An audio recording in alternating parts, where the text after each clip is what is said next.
Hello friends, it's me, Shin, and I've had a very tasty 2023 here in Las Vegas. And for my last video of the year, I'd like to invite you to come with me as I retry 10 of the best dishes that left a huge impression on me this year. To start things off for number 10, we're going to be heading north of the Strip, even further north in downtown to a little locals casino. I'll catch you over at Jerry's Nugget.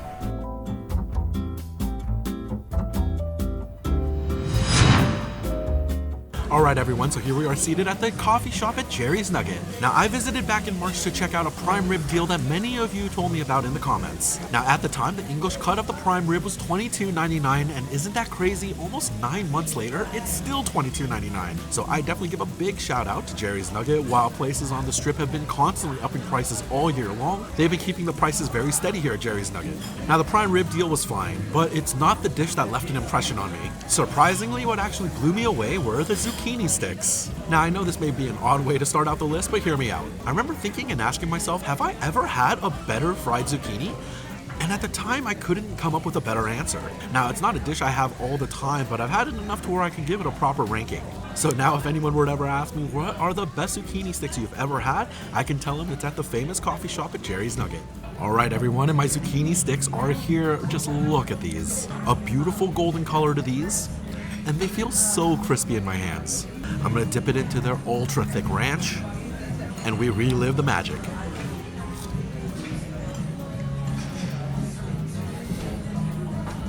Oh yeah, so good. Just as good as I remember before. They have such a great cook on them. It's still firm while soft enough to let you chew through it easily. Not mushy at all. The crunch is immaculate. I absolutely love the seasoning blend that's used on these fried zucchini. Very Greek in influence. While you can taste the usual suspects like salt, pepper, garlic, and onions, you also get hints of oregano as well as fennel here. It's really fantastic. Beautifully seasoned, perfect texture, and just such a satisfying appetizer to eat. And if you pair that with some of the thickest ranch dressing here in the valley, you've got a recipe for a fantastic appetizer. All these reasons are why the zucchini sticks at Jerry's famous Nugget come in at number 10 on my list. And so there you have it, that's the start of our list. And to continue to number 9, we're going to be going to the Las Vegas Strip, to the heart of the action at the Link. Guy Fieri's kitchen is the stage. I'll see you there.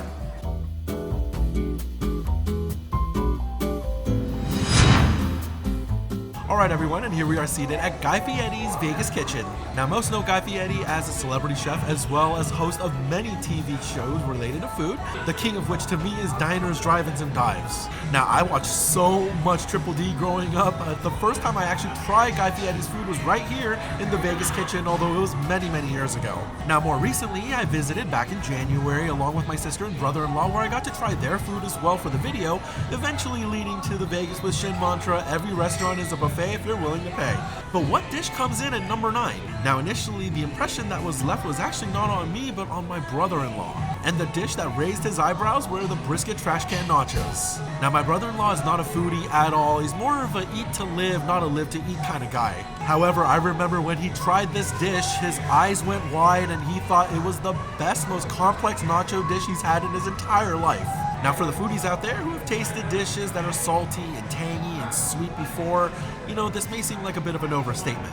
But for those who haven't explored the boundaries of their palates, this is a big step without being completely overwhelming. And after experiencing my brother-in-law's reaction, I kind of went back with a much more critical eye and I started to really appreciate how the flavors all came together.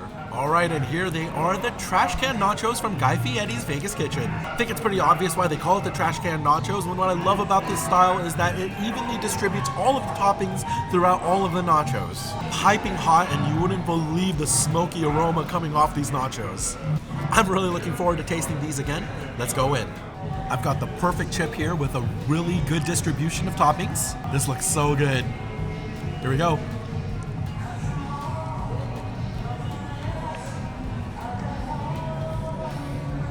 Yeah, it's really good.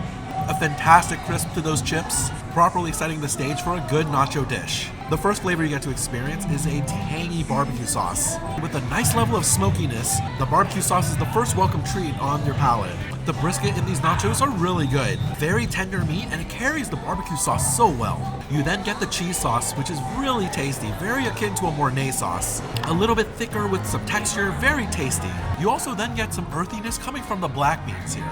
And then toward the end of the bite is when all of the fresh elements start to take over. You get a really delicious tang from those pickled onions that cuts through a lot of that richness, as well as a nice freshness from the pico de gallo. And then depending on whether you got one of those de-seeded jalapenos on your chip, the flavors then round out spicy.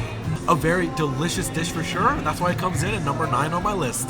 Now towards the end of August, the road paving for the F1 Grand Prix really started to get to its height, and driving to the Strip and through the Strip was an absolute nightmare. And so I decided to take about a 2-month break from the Las Vegas Strip, and I started to explore more downtown restaurants on Fremont Street, and I'm really glad I did. So now we're going to be heading north to downtown Las Vegas to the newest resort on Fremont Street, the gorgeous Circa. I'll see you there.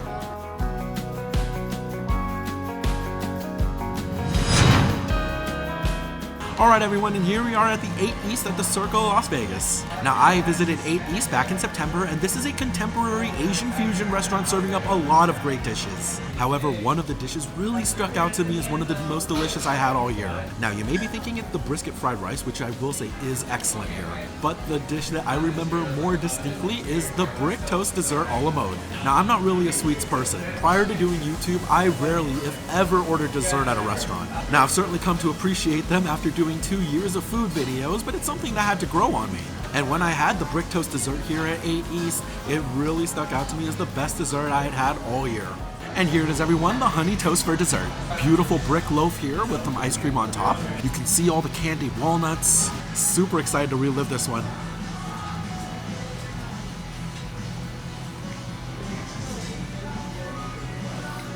Oh man, it's better than I remember. The toast job on the outside of this brioche bun is immaculate. The outer crust is perfectly crispy, with a nice application of butter that's providing such a terrific richness. The brioche is airy soft in the center, very fluffy, and ever so slightly sweet in flavor. It's the perfect starting place for the dessert. Now what I absolutely love about this dessert is that it's not in-your-face sweet, but because a lot of the sweet flavors are coming from honey as well as condensed milk, the sweetness is not overpowering like it is with just a ton of sugar. The candied walnuts provide a little bit of their earthy nuttiness here, and the bite rounds out with that really smooth vanilla ice cream, adding the exclamation point at the end of this really sweet treat. This dessert is really spectacular, and that's why it comes in at number 8 on my list. Now my top 10 list continues, and to show you number 7, we're actually not going all that far from the Circa. Right down on Fremont Street is the Four Queens. That's where we're headed next.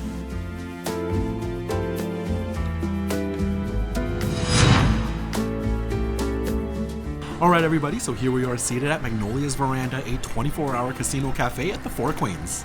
Now I absolutely love casino diners like Magnolias. I was a pretty heavy gambler back in the early 2010s, and I spent many a meal at a place just like this, so I feel right at home. It's a really inviting location with an even more welcoming dish. And so I'd like to present to you number 7 on my list, the gumbo here at Magnolias. Alright everyone, and the gumbo is here, and this is looking so good. Such a wonderful, thick looking gravy here. And I always like to make my little rice island in the center. I've got a beautiful spoonful here. Really looking forward to this.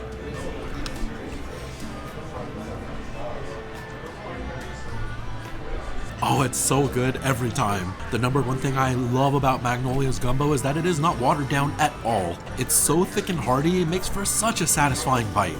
It's been seasoned perfectly, such a wonderful spice level here.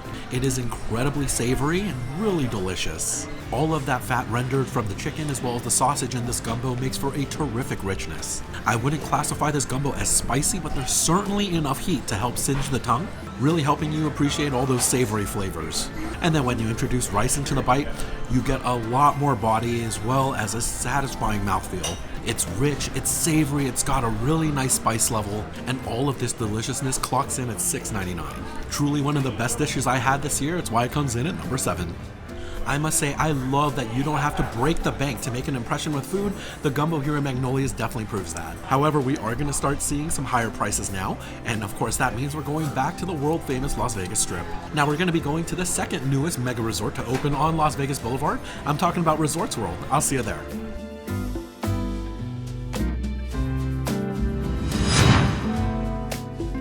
Alright everyone, here we are at Kusanori at the Resorts World. Now Kusanori is the premier Japanese restaurant here at Resorts World, and back in August when I visited, I absolutely fell in love with the place. beautiful decor in here. I actually really love the koi lighting as well as the overall vibe of the restaurant. And while I did love the atmosphere, there was a dish that I 100% adored, and that is the miso yaki black cod.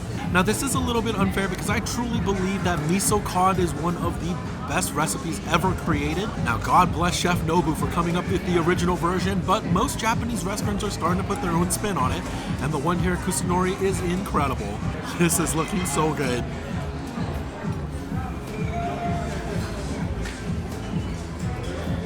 Oh, that's incredible. The fish is so unbelievably moist, you'd still believe it's in the ocean.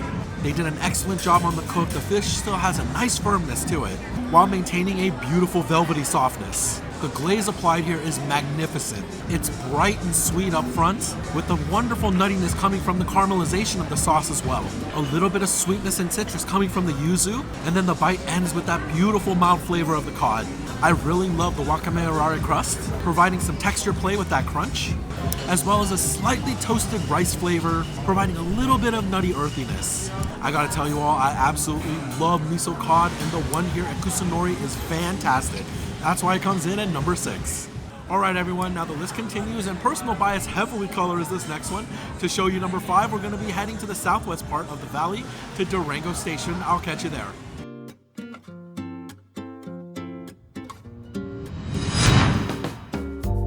Alright everybody, and here we are at Durango Station in the southwest part of the valley. Just this month I came here to Durango for their opening week of the best food hall in Las Vegas. Of course, I'm talking about Eat Your Heart Out. This is home to many different food stalls, but the one I was most looking forward to when I first heard about it was Shang Artisan Noodle.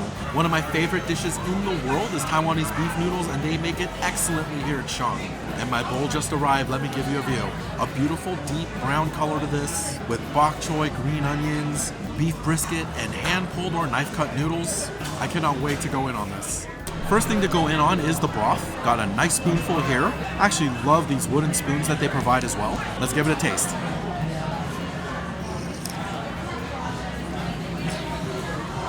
Oh man, that's so good. It's a chicken and beef based broth, and you can tell it's been stewing for hours. The depth of flavor here is unreal. An incredibly savory base here with a mild amount of spice. It's heartwarming and really inviting. A ton of fat from the beef has been able to render into the soup, giving a beautiful richness to the broth. Every time you get a little bit of green onion there, it provides some bite, and the broth has to be excellent for a good beef noodle soup, and the one here at Shang is spectacular. Next up, we try the beef. Looks so good. Let's go in.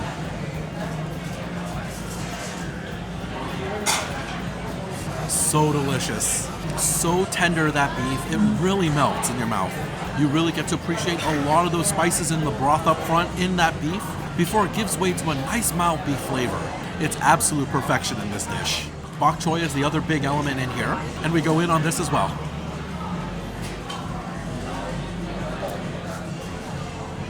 Oh, I love it.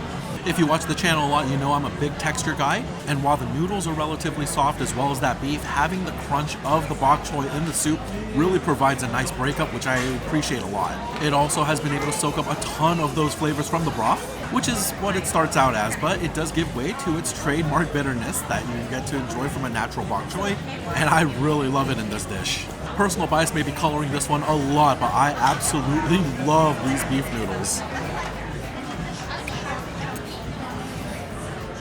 Alright everyone, and that's number 5. To see number 4, we're going to head back to the Las Vegas Strip to the gorgeous Aria Hotel and Casino. Let's make our way over there. I'll catch you over at the Cathedral restaurant.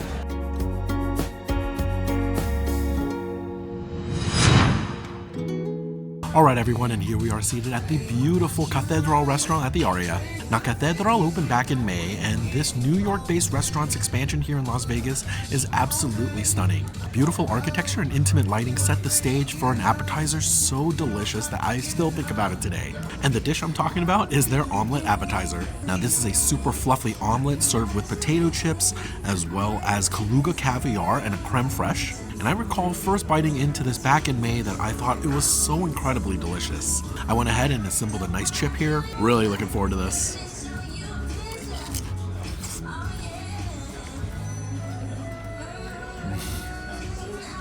Oh man, so good. Firstly, I love the eggs. Really soft and velvety in texture. They've been cooked beautifully with a lot of butter, providing a great richness, and seasoned absolutely perfectly. Definitely no bland eggs here. The potato chips offer such a fantastic crunchy element, creating a nice dichotomy with the softness of those eggs, and they're ever so slightly seasoned, allowing you to appreciate the taste of the potato, but letting the eggs really shine here. The caviar offers a nice briny hit in the middle of the bite, and the creme fraiche that they provide here is not only creamy, thick, but they've also mixed in a ton of delicious herbs, giving a nice floral note to the overall flavor profile. It's texturally fun with a really delicious herby savoriness here. I absolutely love this appetizer, and that's why it comes in at number 4 on my list.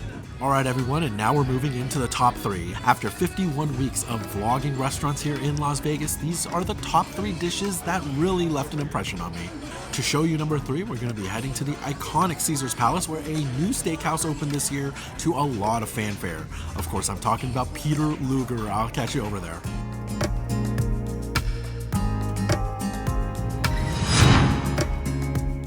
Alright everyone, and here we are seated at the legendary Peter Luger at the Caesar's Palace. Peter Luger's original New York location opened in 1887 and became the blueprint for the American steakhouse experience. For over a century, no other part of America saw Peter Luger, as they never expanded outside of the New York area. Until this November, when Peter Luger opened their first expansion restaurant in the USA at Caesar's Palace, Las Vegas. Now, while I haven't personally been to the New York location in over 15 years, I certainly enjoyed my meal back in November. Now, I've had a lot of really great steaks here on the channel, and while Peter Luger isn't head and shoulders better than all of the other great steakhouses here in Las Vegas, they are certainly offering up really great food with exceptional service in a gorgeous location. Now, Peter Luger is well known for their steaks, and typically most are recommended the steak for 2, which is their porterhouse cut. And while their steak is very tasty, it's the rib steak that really made an impression on me. Now, for a general audience, I really do think that porterhouse is the way to go, served in that beautiful sizzling butter. But for my fellow steak enthusiasts on the channel who have had A5, who have had Kobe, Jadori, and all the other exotic cuts in the world, you definitely want to go in on the rib steak here. And here it is, folks, that rib steak for 2, bone in, absolutely enormous. Served alongside this sizzling butter, the plate is just smoking hot. We had our steak cooked medium rare today. Oh, I'm so looking forward to this.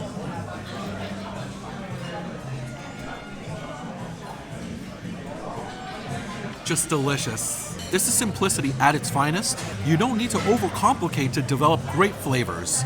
You have a beautiful sear on the top of the steak, providing a little bit of texture as well as a smoky flavor. The beef itself is so wonderfully rich and fatty. The steak is incredibly tender. Not only did it go through a proper dry aging process, but being cooked in a 1600 degree oven, the heat was able to properly break down a lot of those fibers, providing such a tender and soft steak.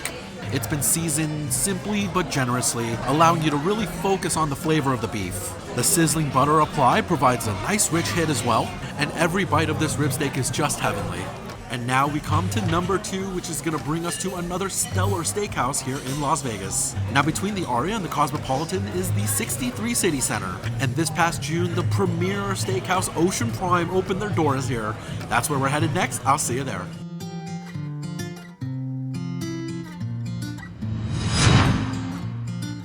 Here we are, everyone, at the absolutely gorgeous Ocean Prime, a beautiful restaurant with the most stunning patio seating available for a Las Vegas steakhouse. We're on the corner of Las Vegas Boulevard and Harmon Avenue. Are you kidding me? It's truly a one-of-a-kind view for your dining pleasure. Now, I visited back in June, and I did enjoy all of the dishes. However, there was one that I absolutely knew I was going to be coming back for. It really stuck out in my mind. And that dish is the surf and turf appetizer. We have scallops, braised beef, and gremolata all served together in a beautiful dish, and I'm so excited to relive that experience. And first up, I want to relive that beautiful experience with this braised short rib. I love the color on this, and you can just see all of the moisture and fat glistening in the light. Let's give it a taste.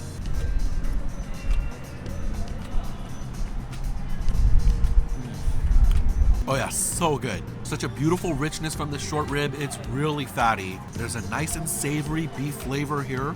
They've really let those flavors develop. Nice and tender, really soft meat here. And I love this beef reduction that they have on top. It provides such a deep, fortified beefy flavor. It's meaty, it's savory, really satisfying to eat. The turf part of the equation still checks out. The turf was great. Surf up next. Here are the scallops. A lovely sear on the top of this. Really looking forward to reliving this experience.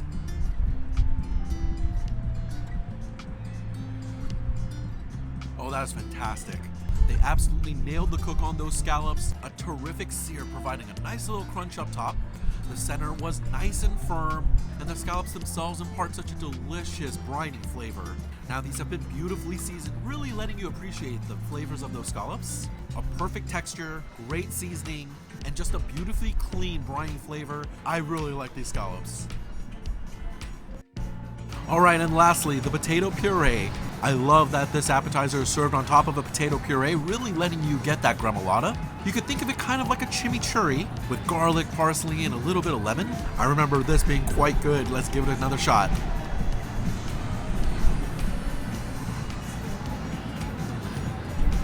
Delicious. So smooth, that potato puree. Incredibly velvety in texture.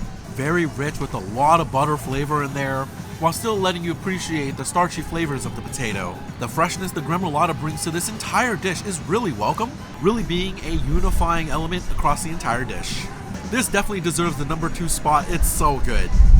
And here it is, folks. We're going to the top spot, number 1 on the list. I'm talking about the best dish I had this year, one that truly left its mark upon my soul. To show it to you, we're gonna have to leave the Las Vegas Strip and head back to downtown. The California Hotel is our destination and the Market Street Cafe is the stage. I'll see you over there.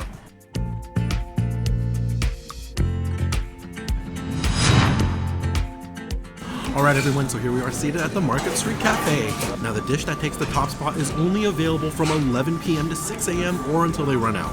Lines form almost half the length of the entire casino to get in on it, and they won't take takeaway orders for it either. What dish is causing this level of hype? It's the Hawaiian Oxtail soup, and this is the dish that left a marked impact on me this year. Alright folks, now the soup just got here and this is looking incredible.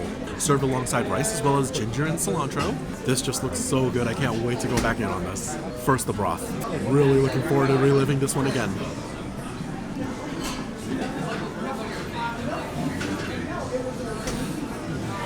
Oh yeah, it is truly wonderful. What really blew me away was this is not a broth I've had much before. The beef flavor is incredibly deep. Clearly only available after 11 p.m. because they've been stewing it all day. It's very herbal and floral in nature. That's what I love the most about this broth. You really get that ginger and the star anise in here, as well as those really nice flavors of the root vegetables. If you told me the soup had a deep healing quality, I would 100% believe you. I'm just all smiles when I have it. Next up, we try the oxtail. I mean, look at how easily this comes off the bone. By its own weight, it's just falling off. I've been looking forward to this moment ever since I thought of this video series.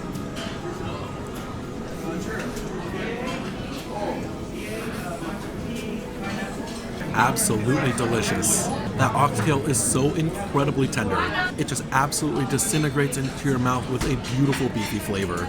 You get notes of all of those herbs and spices along the way, with just a little bit of bite coming from that ginger. The cilantro offers a perfect level of freshness in all of this, and I gotta tell y'all, I really adore this soup.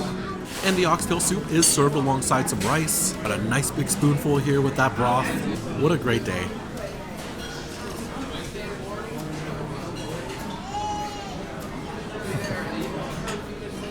So good. What I absolutely love about introducing that rice, not only does it give some body to the bite, but as you know, rice soaks up a ton of those flavors, allowing it to linger on your palate, giving you an extra opportunity to really appreciate those flavors. I'm still in love. This dish comes in at number 1 for very good reason. Alright everyone, and there you have it, my top 10 food dishes that I tried this year in 2023 as I explored Las Vegas restaurants with you. I cannot believe it's been 2 years of me being on YouTube, and it's been an incredible journey so far, ending 2 years with over 14,000 friends and 2.5 million views on the channel is completely surreal. I really appreciate all of the support you've given me in the channel so far, and I really look forward to another 2024 where we're going to have a great year together as well. I hope you enjoyed this video. Thank you so much again. Have a happy new year. I'll see you in a little bit. Bye.